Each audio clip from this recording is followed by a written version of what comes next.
Attention car ce qui se passe en ce moment en Israël et dans toute la région est très délicat. Ce qui se passe depuis quelques heures suit le même schéma que l'on observe toujours dans la logistique militaire. Lorsqu'on prépare quelque chose de grand, on déplace d'abord les gens, ensuite on place les pièces et enfin l'ordre arrive. Salut, je suis Eri. Aujourd'hui c'est le 14. En Israël, la sensation est claire. Nous ne sommes plus dans un chapitre de menaces et de discours. Nous sommes dans le chapitre de la préparation opérationnelle. Parce que lorsque les États-Unis et leurs alliés commencent à retirer du personnel de base clé, lorsque les ports se remplissent de navires qui préfèrent attendre sur l'eau avant d'accoster, lorsque des interférences de systèmes de positionnement global apparaissent dans des zones sensibles. On ne fait pas ça pour le sport, on le fait quand quelqu'un calcule le coût d'une représaille. Entrons dans le vif du sujet. Au cours des dernières heures, plusieurs indicateurs se sont accumulés qui, pris séparément, pourraient bien s'expliquer. Mais ensemble, ils forment un schéma.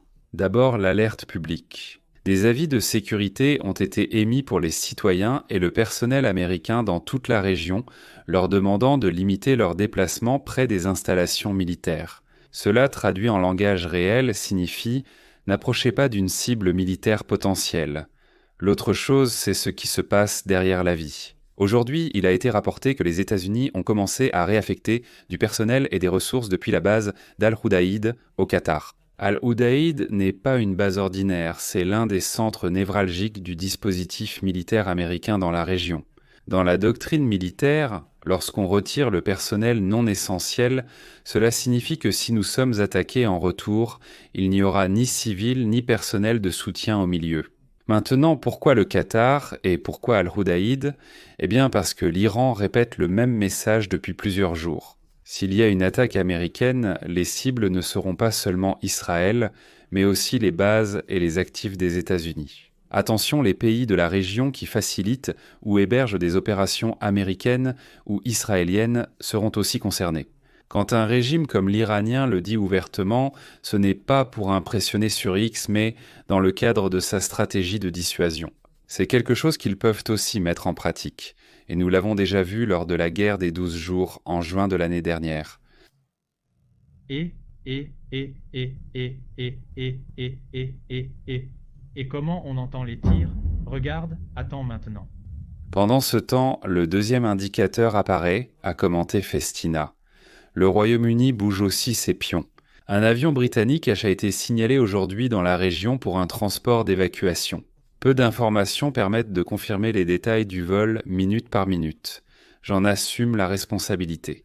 Mais le schéma des Alliés est cohérent. Si Washington élève le niveau, Londres met son casque. Beaucoup pensent bon qu'une guerre commence avec le premier missile, mais ce n'est pas ainsi que ça se passe.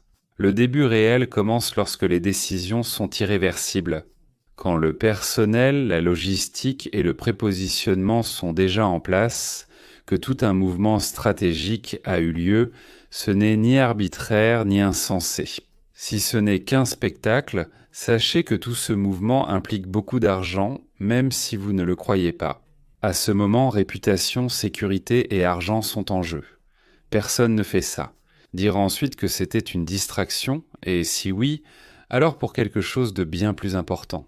C'est pourquoi l'important n'est pas de savoir si Trump dit qu'il va attaquer, l'important c'est ce qu'ils font. Et il y a trop de vols. Des rumeurs circulent sur les réseaux sociaux, affirmant que la décision de Trump est prise, il ne reste qu'à connaître la date. Abordons l'échiquier militaire. Beaucoup se contentent de regarder le ciel, attendant les B-2, B-52 ou autres arrivants. La guerre moderne débute souvent au sol, pas forcément dans le ciel. On en parle, et je précise que cela vient de rapports et de fuites dans la presse locale. Et c'est la présence d'un sous-marin américain Ohio ou d'une plateforme de missiles de croisière de ce type ici dans la région. Si cela se confirme, cela change tout. Un sous-marin équipé de missiles de croisière est parfait pour la première vague. Des frappes précises et surprises détectables seulement quand le missile est en vol, ce qui vaut pour tous. Et encore plus lorsque le sous-marin se trouve juste en face de vos côtes, mais sans savoir exactement où il est. Et si quelqu'un. Et vous me demandez, quel est l'objectif logique de cette première vague ? Eh bien, les analystes disent ceci. Premièrement, dégrader les défenses anti-aériennes. Deuxièmement, aveugler les radars. Troisièmement, neutraliser les nœuds chaînons de commandement et de contrôle. Quatrièmement, ouvrir des couloirs pour que ce qui viendra ensuite puisse entrer avec moins de risques. Attention à ne pas exagérer.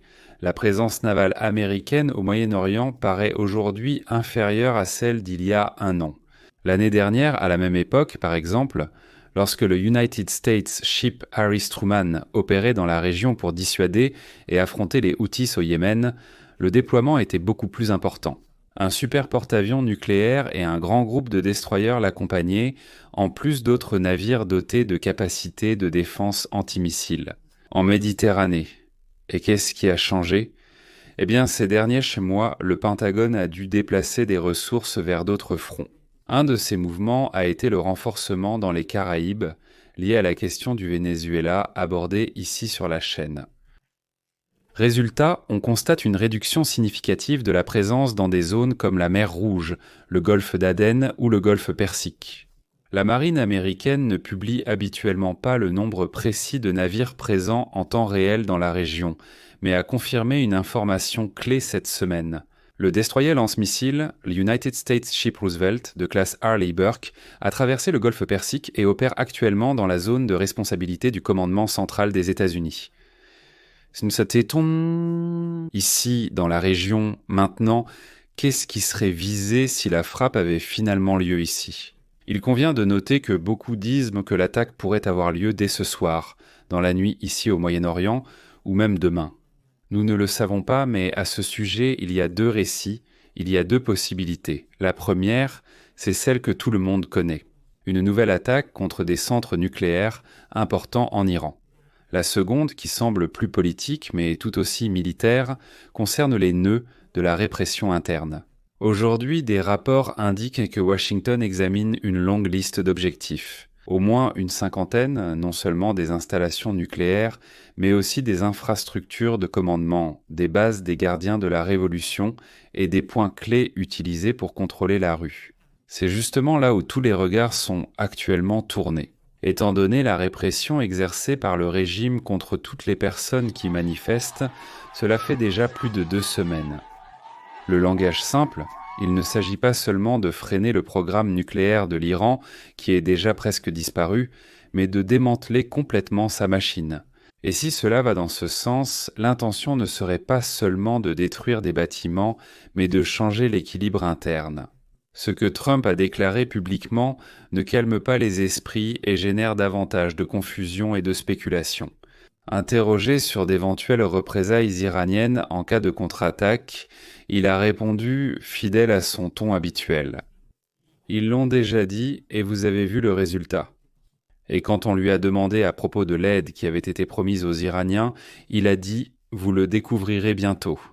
Mais avant de commencer, je voudrais vous raconter l'histoire de cette fiole qui m'a vraiment étonné et je pense que vous devriez la connaître aussi. Cette fiole renferme une histoire incroyable qui était inconnue jusqu'à présent.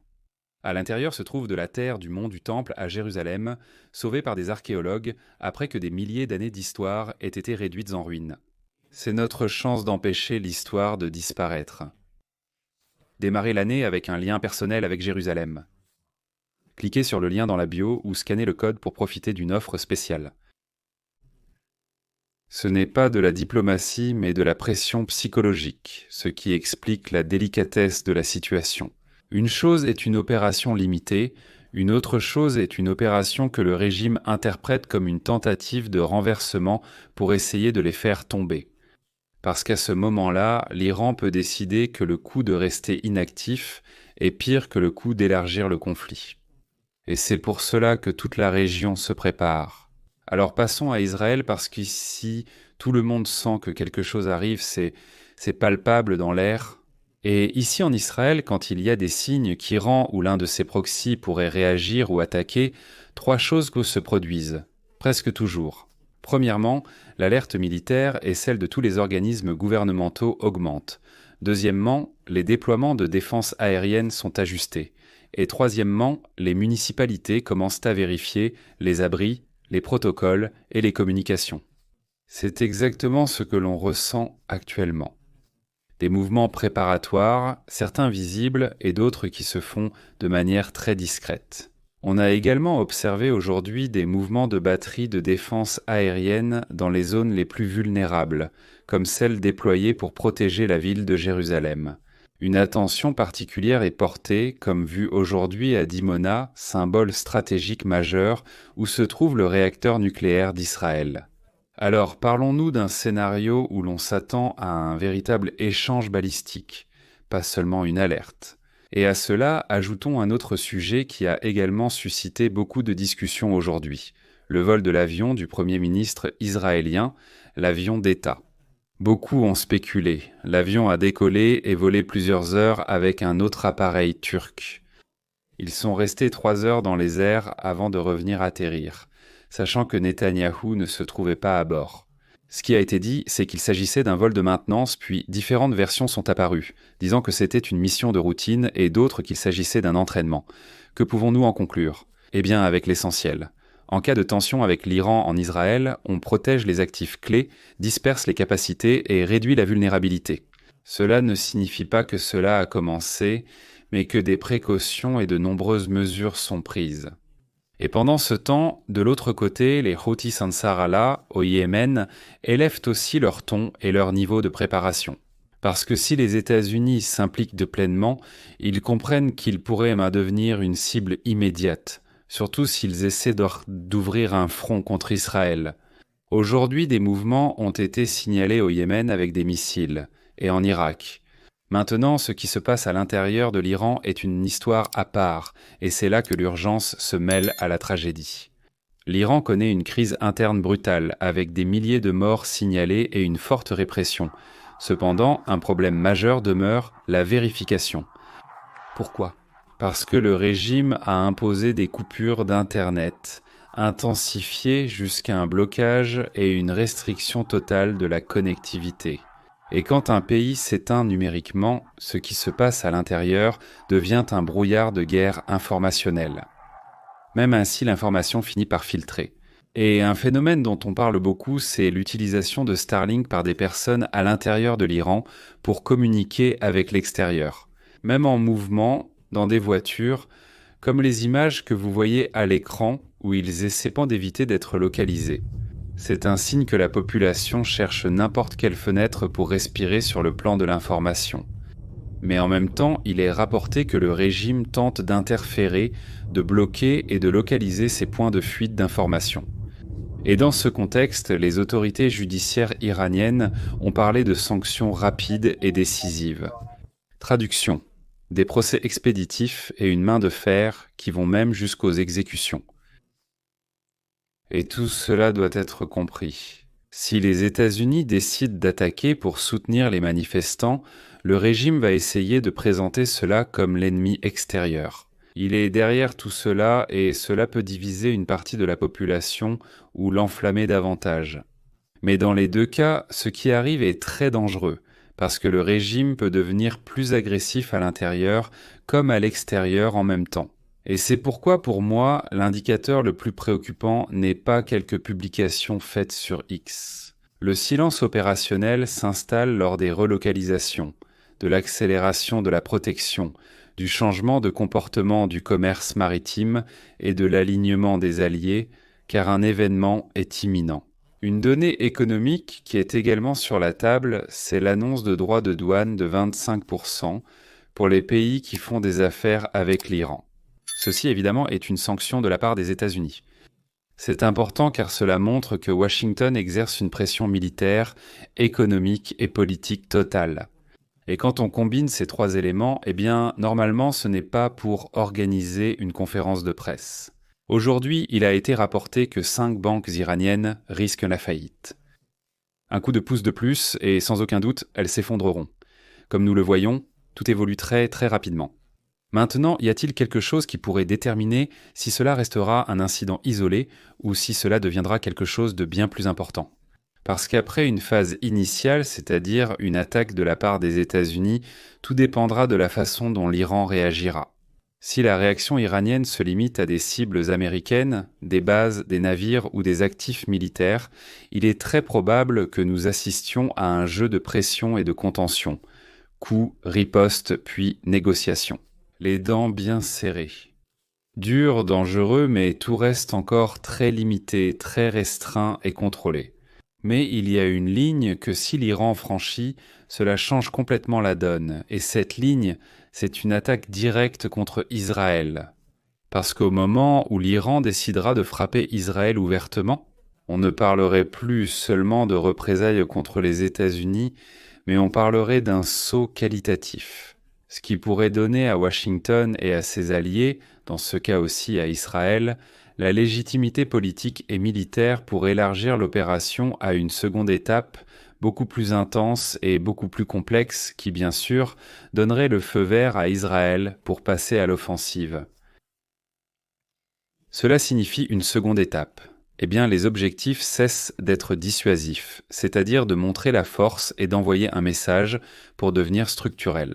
Affaiblir le régime, neutraliser sérieusement ses capacités balistiques et frapper plus en profondeur le programme nucléaire. En résumé, si l'Iran frappe uniquement les États-Unis, l'escalade peut être contenue. Mais si l'Iran décide de transformer cela en un affrontement direct avec Israël, alors oui, le conflit peut entrer dans une autre dimension, avec des conséquences qui pourraient redéfinir l'équilibre de toute la région. Et ici, je veux ajouter un point qui est crucial et que beaucoup de gens ne mettent pas sur la table. Il y a un objectif qui, du moins jusqu'à présent, n'a été touché ni par les États-Unis ni par Israël lors de cette guerre éclair du mois de juin, pendant la guerre des 12 jours où les forces se sont mesurées et des messages ont été envoyés. Et cet objectif, c'est celui qui peut réellement paralyser l'Iran en quelques heures, son infrastructure pétrolière. Pourquoi cela deviendrait-il l'objectif principal si le conflit s'aggrave et qu'Israël s'implique totalement ? Parce que le pétrole n'est pas seulement une ressource, dans le cas de l'Iran, c'est la principale source de financement du régime. C'est de là que provient l'oxygène économique qui soutient le régime, la garde révolutionnaire et tout l'appareil qui maintient ce régime en fonctionnement. Dans des installations pétrolières critiques, raffineries, terminaux, entrepôts et points d'exportation. On n'envoie pas un message symbolique, on met directement la main dans la poche du régime, ce qui serait son talon d'Achille. Et voici la logique froide. Un coup bien ciblé sur cette infrastructure ne réduit pas seulement les revenus, il crée aussi une pression interne immédiate. Carburant, transport, électricité, prix, inflation. C'est-à-dire que la vie quotidienne devient chaotique en quelques jours. C'est pourquoi de nombreux analystes pensent que si cela s'intensifie et passe à une deuxième étape, le pétrole peut passer d'intouchable à bouton rouge, car le toucher reviendrait à chercher une fin rapide, couper le financement et accélérer un effondrement politique par la pression économique et sociale. Que manquerait-il à la révolution menée par les Iraniens contre le régime ? Eh bien, c'est aussi ce qu'il y a de plus dangereux, car lorsqu'on s'attaque au pétrole, l'Iran peut avoir le sentiment qu'il ne s'agit plus d'une opération limitée, mais d'une tentative d'asphyxie totale. Le conflit pourrait alors fortement s'intensifier. À ce stade, une phrase publiée par un responsable de la sécurité sur la chaîne 12 israélienne prend tout son sens il y a quelques heures. Le responsable a dit « Si l'Iran attaque, il n'y aura plus de cycle, nous agirons pour renverser le régime ». C'est un grand changement, car il ne s'agirait plus seulement de contenir ou punir par une opération limitée. Nous parlerions d'un scénario où, si l'Iran répond par une frappe forte, la réponse pourrait viser à mettre fin définitivement au jeu. Quand quelqu'un évoque ouvertement le renversement du régime, des objectifs comme le pétrole ne servent plus de simple dissuasion, mais deviennent un outil central. Parce que couper le financement, c'est littéralement couper la capacité du régime à se maintenir. Et cela sans parler d'une tentative d'éliminer les hauts responsables du régime iranien, y compris l'ayatollah Khamenei. Le Mossad sait sûrement ce qu'il est en train de manger en ce moment. Alors, mes chers amis, nous sommes à quelques heures d'une attaque. Je ne vais pas jouer au prophète avec l'horloge. Aucun sérieux ne dirait qu'à 3 heures du matin, ils attaqueront les États-Unis. Mais nous pouvons dire ceci. Nous voyons des signes cohérents avec un scénario où les États-Unis se préparent à agir tout en essayant de réduire leur vulnérabilité face à une riposte régionale. Si l'ordre est confirmé, cela pourrait commencer soudainement, peut-être dès cette nuit. La surprise fait partie de l'arsenal d'une opération moderne. Même avec tout le développement de la technologie et tout ce qui concerne Internet, comme nous l'avons aujourd'hui ouvert, eh bien ce n'est pas vraiment une surprise. Il y a beaucoup de mouvements qui évidemment sont exposés. Quelque chose de très important, c'est que si vous vivez ici, en Israël, ou si vous avez de la famille ici, ce n'est pas le moment de paniquer, mais ce n'est pas non plus le moment d'ignorer. Assurez-vous d'avoir de l'eau, des lampes de poche, des piles, des chargeurs, localisez l'abri le plus proche, gardez vos documents importants à porter et préparez les protocoles pour entrer rapidement dans les abris. Suivez précisément les directives qui arriveront sûrement par service de messagerie courte sur tous les téléphones, comme c'est habituel dans ce genre de situation. Ne vous fiez pas aux rumeurs sur TikTok, restons vigilants. Si une attaque survient cette nuit ou demain, nous l'ignorons. Sachez que je serai en direct ici sur la chaîne, couvrant tout minute par minute. Il est donc très important que vous vous abonniez à la chaîne et encore plus important que vous activiez la cloche. Cela permettra à la plateforme de vous avertir lorsque j'aurai mis en ligne une nouvelle vidéo ou lorsque j'aurai commencé un direct. Je vous invite aussi à voir les abonnements. Un groupe privé partage des infos et mises à jour en temps réel sur WhatsApp. Alors mes amis, la région entre dans une phase très délicate. Le régime iranien subit une pression interne, les États-Unis augmentent la pression externe, Israël est en mode prévention et en alerte maximale. Quand ces trois éléments se réunissent, l'histoire évolue très vite. Nous le savons par expérience.